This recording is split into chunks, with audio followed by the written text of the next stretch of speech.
National University has put together a really great alumni walk, which is wonderful because, you know, as locals, we never get a chance to go out and play in our own backyard. It's a Bankers Hill area. It's only 6 blocks away from Balboa Park, about 10 blocks away from Hillcrest. There are 2 canyons, there are 3 bridges, 2 are footbridges, 1 is a suspension bridge. Timing is perfect. You've got cactus that are blooming, wildflowers, the canyons are as green as they've been in years.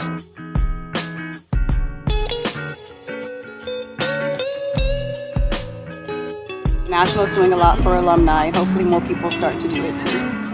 And I love the group and the leaders, and they were very informative. It was great exercise and adventurous. I had a great time on the hike. I would do it again. Let's do it again next week.